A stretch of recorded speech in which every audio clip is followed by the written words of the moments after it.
Hello, my lovely Rose Garden, and welcome back to Throne of Ass. I'm Avalon Roselin, And I'm Ray. and we're recording this on November 5th, otherwise known as Guy Fawkes Day. Remember, the 5th of November. And no other reason are we bringing this up. Truly, this is the most important thing we could be doing right now with our time. Nothing historically significant is happening at all. Anyway, We're back from our mid-season hiatus, I guess you would call it. aka Avalon got sick. Yeah, I got sick. Public viewers will not notice a difference. Patreon viewers, I'm sorry. We're just like, excuse me, where the hell were you? And I shouldn't just say Patreon, though. I should also say Coffee, because you can support us on Patreon or Coffee, depending on which platform you prefer. Same tier levels, same rewards. You're going to need to access the Discord server to get most of the rewards, although I am still posting them on mostly Coffee. I'm still working out the details. Also, for some reason, when OBS updated, it took away my volume control that I had on this mic, so if we accidentally spike the mic, I'm sorry. We'll try not to, but it used to be that I had it so that the mic would not go above a certain decibel, and that setting is gone, and I don't know how to get it back. So, if someone could guide me in the comments, that'd be great. Alright, now back to the second half of Throne of Ass. Brows narrowed, Alyssacles aimed the cue at the white ball. The pole slid easily between her fingers as she steadied her hand on the felt surface of the table. With an awkward lurch of her arm, she jabbed the rod forward. She missed completely. Cursing, Alyssacles tried again. She hit the cue ball in such a way that it gave a pathetic half-roll to the side, gently knocking into a colored ball with a faint click. Well, at least she'd hit something. It was more successful than her research on the word marks had been. It was past 10, and, in need of a break from hours of training and researching and fretting about Kane and Elena, she'd come into the gaming room. She was too tired for music. She couldn't play cards alone, and, well, billiards seemed to be the only plausible activity. She'd picked up the cue with high hopes that the game wouldn't be too difficult to learn. I'm frankly amazed that she's not an awesome billiards player. You know, one would think with her whole having to aim and doing everything else perfectly. Yeah, I don't know.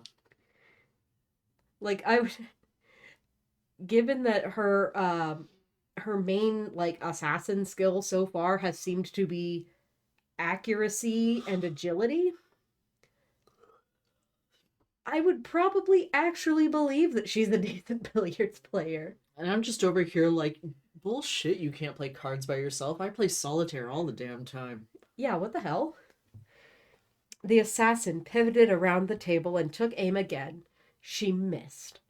Gritting her teeth, she considered snapping the cue in half across her knee. But she'd been attempting to play for only an hour. She'd be incredible by midnight. She'd master this ridiculous game, or she'd turn the table into firewood and use it to burn Kane alive. Alyssacles jabbed the cue and hit the ball with such force that it zoomed toward the back wall off the table. Sorry, it's late. That it zoomed toward the back wall of the table, knocking 3 colored balls out of its way before it collided with the number 3 ball, sending it shooting straight for a hole.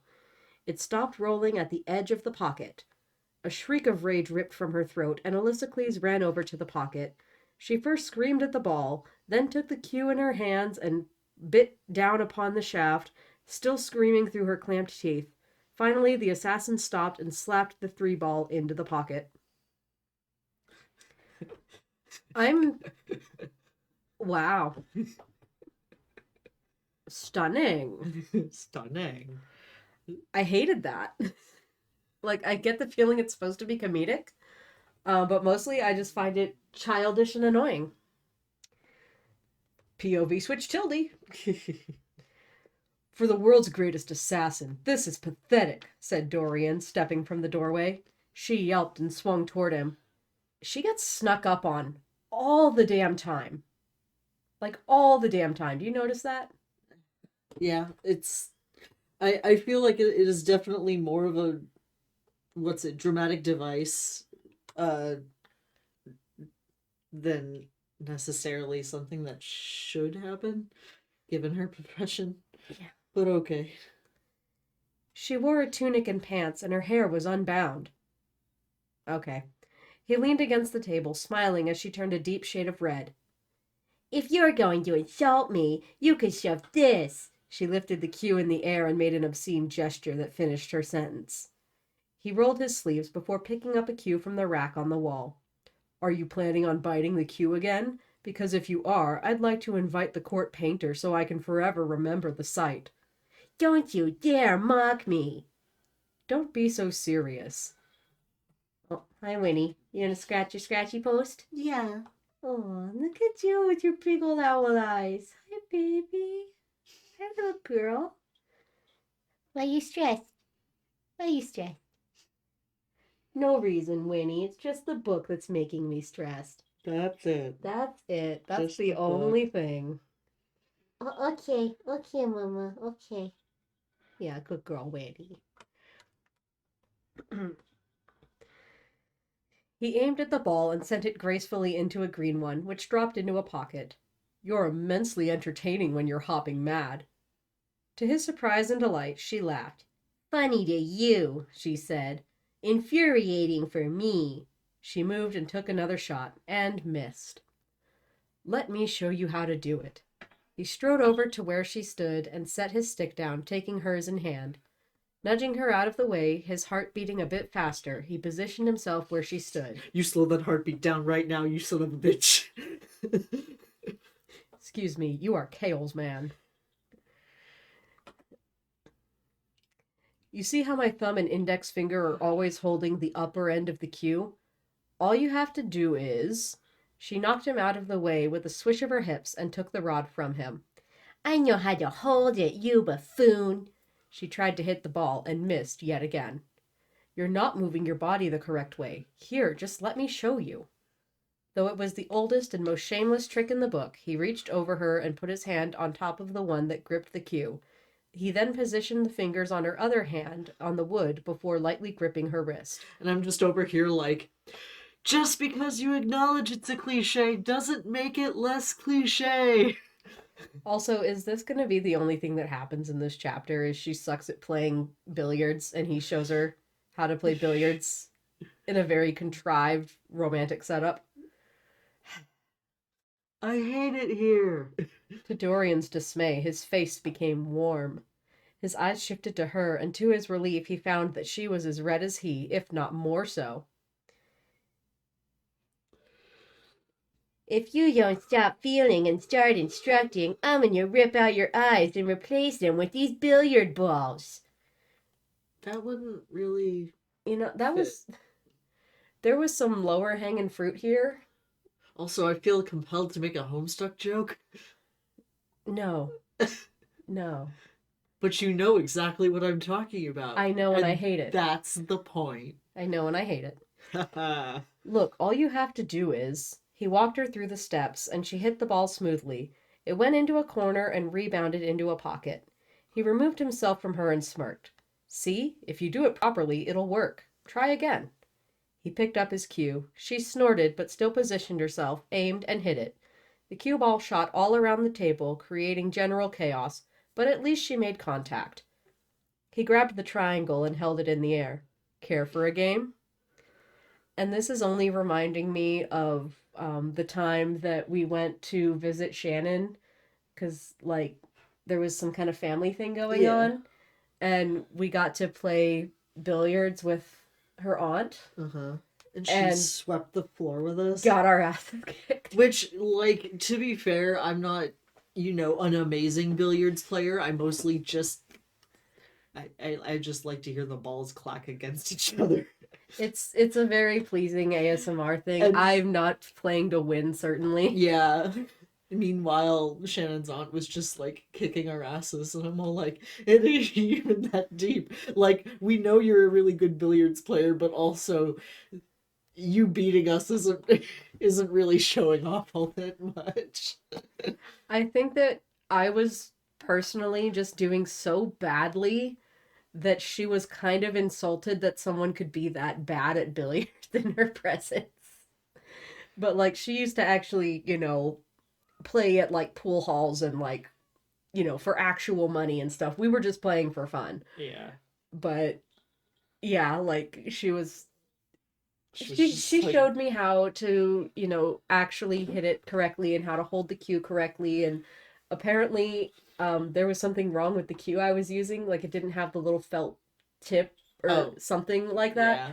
So it was just all bad from the start. Suffering. But yeah, it was a lot easier after she gave me some pointers. So like it's not that complex of a game to really pick up. Playing it well, of course, is a different matter. Yeah. But you could go from not being able to make a single basket to being able to have fun in a friendly game of basketball Mm-hmm. in, I think, more time than it takes to go from how bad I was doing to being able to play. And yeah, like I wouldn't be a professional or anything, but it is a pretty easy game to pick up. So I would believe this. Like I don't think this is actually an unrealistic interaction or experience. I just hate that it is only here to serve as a romantic cliche scene. I wish that there was something more going on with this. Like, Yeah. maybe she finds a clue on one of the billiards balls or, just something. Yeah.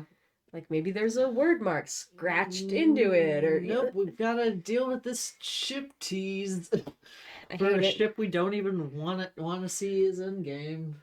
Anyway, time skip Tildy. Ooh.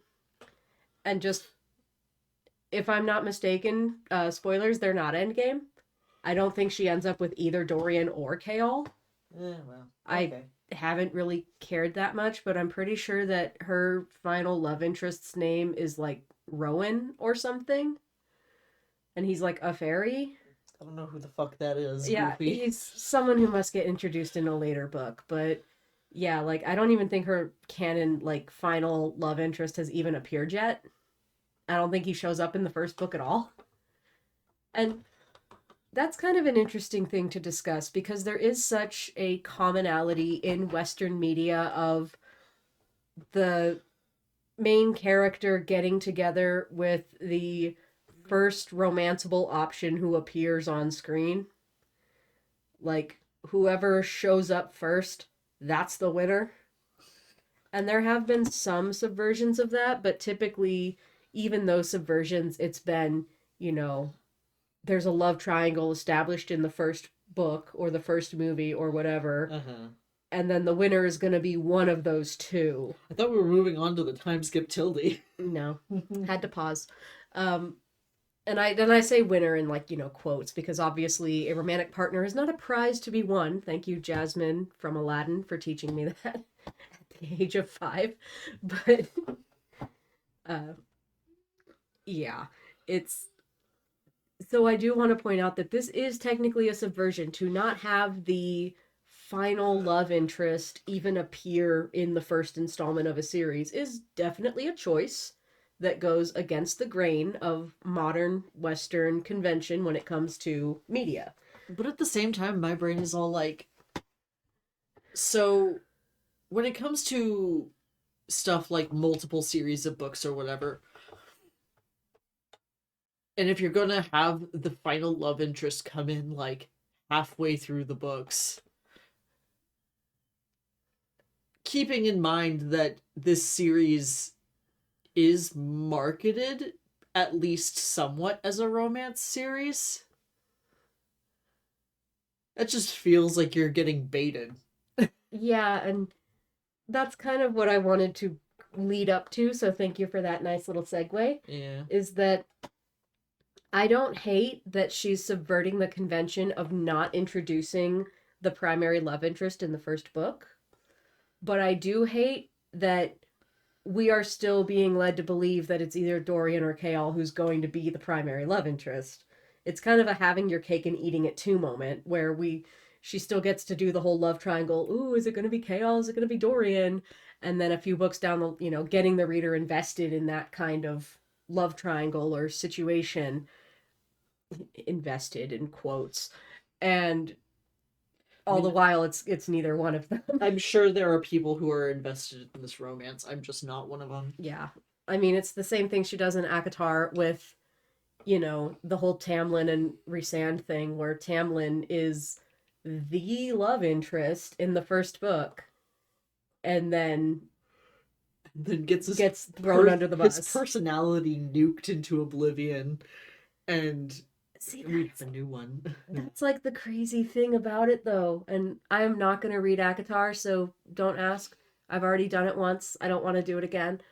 But that's like the crazy thing that I've heard about A Court of Mist and Fury is that Tamlin's behavior doesn't really change between book 1 and book 2. Like a lot of the reviewers that whose opinions I care about, who have actually done like deep dives on the books, and not just on book 2, but like actual written like reviews.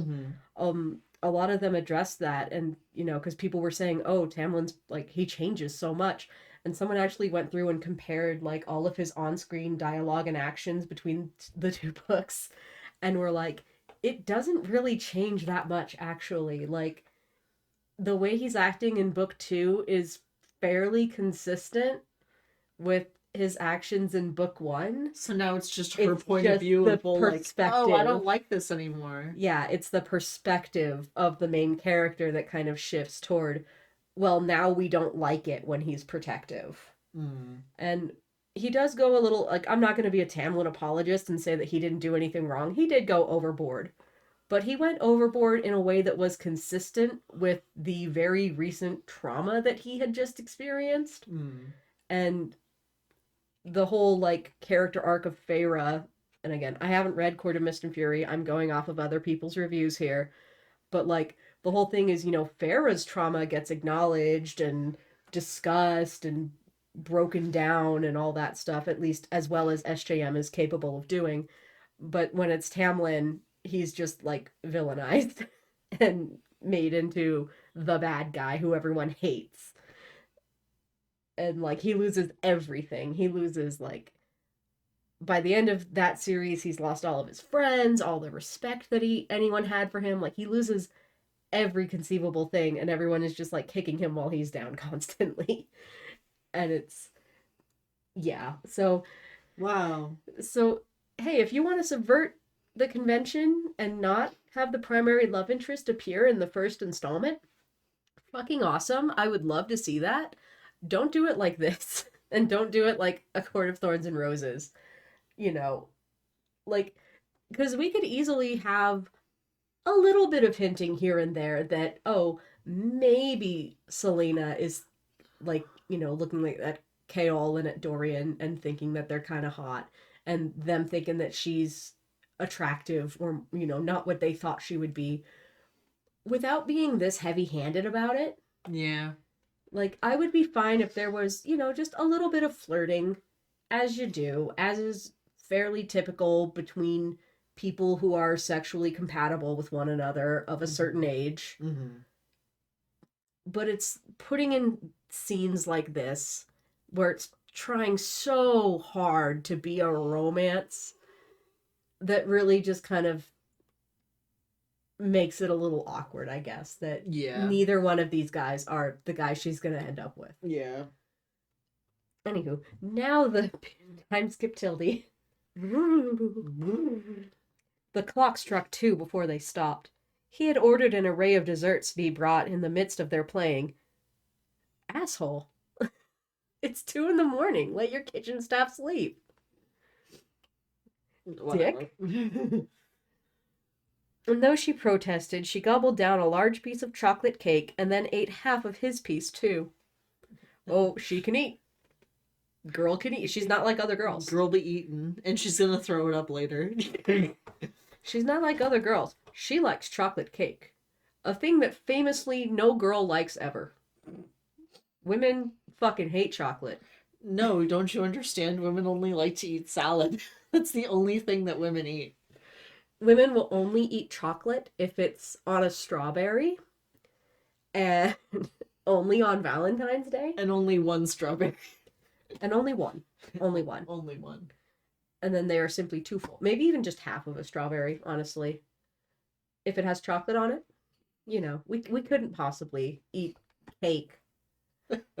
As Marie Antoinette famously didn't say, let them eat a moderate serving of berries. Moderate serving of salad. It's only salad. It's only ever been salad. Here we go. He won every game, yet she hardly noticed. Bullshit. This is the sorest loser in the history of ever.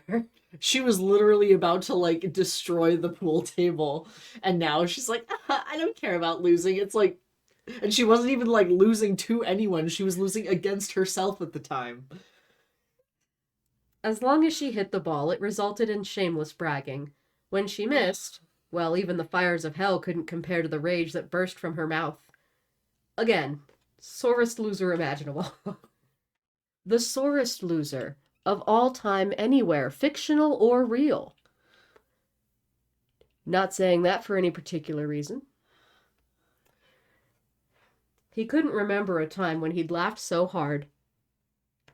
When she wasn't cursing and sputtering, they spoke of the books they'd both read, and as she jabbered on and on, he felt as if she hadn't spoken a word in years and was afraid she'd suddenly go mute again. This bitch has never been mute. She was frighteningly smart. She understood him when he spoke of history or of politics, though she claimed to loathe the subject, and even had a great deal to say about the theater. He somehow wound up promising to take her to a play after the competition. An awkward silence arose at that, but it quickly passed. Gosh, don't you wish that, Actually, no, I don't know if I do wish that I was privy to any of this conversation. I'm getting a summary of conversations that I don't care about. I can't really say that I would care about the conversation more. Except, yes, I do, because history and politics is good world-building material that they are glossing over. Once again. Alas. Oh, she understood when he spoke of history and politics. What history? What politics? And, this whole thing that she's just had with, like, the first queen of Aderlin or whatever, you'd think that this would be a good time to ask one of her descendants what the fuck is going on. Like, if he might know of any burial sites. And then we could find out if that... I would assume that they don't know about the tomb in the basement, but hey, maybe they do. Yeah. And, she could mention something about word marks. And he could be like, no, there's never been any word marks used in any royal architecture as far as I'm aware. We could be getting something plot relevant out of this. Imagine getting something plot relevant out of this. And I'm not even a person who thinks that every single sentence of every single chapter has to be plot relevant. It's just the fact that, like, half of this book isn't plot relevant. Yeah, like... Sometimes having your characters just breathe for a minute and enjoy each other's company and flesh out their relationship is all the development that you need in a chapter or a scene. Not everything has to be in service of the plot, but this doesn't feel like it's in service of anything except for possibly fan service on Fiction Press that could have been cut out of this book. Because I don't know, this once again feels like a chapter that was added in after the initial run to pad out the page count. Who the fuck knows? But it is awfully short and contains nothing of note thus far. We'll see what continues, because we're almost done with this chapter, by the way. It's a short one. Dorian was slumped in an armchair, resting his head on a hand. She lay sprawled across the chair facing his, her legs dangling off an arm. She stared at the fire, her eyelids half closed. "What are you thinking?" he asked. I don't know, she said. She let her head drop onto the arm of the chair. Do you think Xavier and the other champion murders were intentional? Oh my fucking gods. How the fuck do you, like, remove someone's brain unintentionally? Well, in a bar fight, obviously. In a bar fight. Hey, do you think that this first-degree murder was intentional? Not gonna lie, I think my bit was better.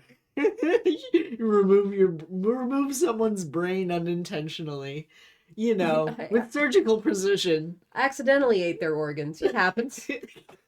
Around me, it could. That's still not an accident. I'm just baffled by the writing decision to include the word murders in this sentence. Like, you could say, do you think the champions being killed has some greater significance behind it? Like, there are ways to have her ask this question that are not mind-numbingly stupid. Well, and even then, it's all like, I feel like this is kind of supposed to be a direct response to people being all like, what's the point of this chapter? Except we already know for a fact that these murders were intentional. Because they're murders. Yeah. It's like she's trying to make this chapter important. It's not. It's not. And they're about to probably just breeze right past it anyway. There was a person got their brain removed. It's clearly an intentional thing. Yeah. Just, oh my god. Anyway. Like, I'm sorry. If there was a known serial killing happening and someone just came up to me and was like, "Oh my god, do you..." Briefly, Jennifer Coolidge. Oh my god. Did you die? Did you die? I think that it's possible that the Harpy Shrill's voice is just a bitchier version of Jennifer Coolidge. Listen, Jennifer Coolidge deserves better than that. And like, She's a queen. I would consider attempting to read the rest of the book, like do a mid-season flip where I go from the Harpy Shrills to Jennifer Coolidge. Did you die? But I don't know if I could do it well enough as she deserves, and B, she does deserve better. The charmed ones don't. But it needs be said. Do you think Xavier and the other champion murders were intentional?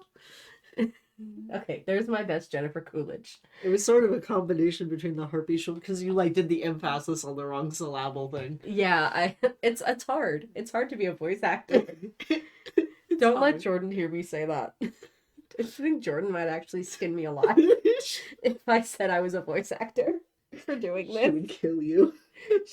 She would just materialize at the foot of my bed and stab me with her eyes. Okay, perhaps. Does it make a difference? No. She lazily waved her hand in the air. Never mind. Before he could ask more, she fell asleep. Okay. Yeah. He wished he knew more about her past.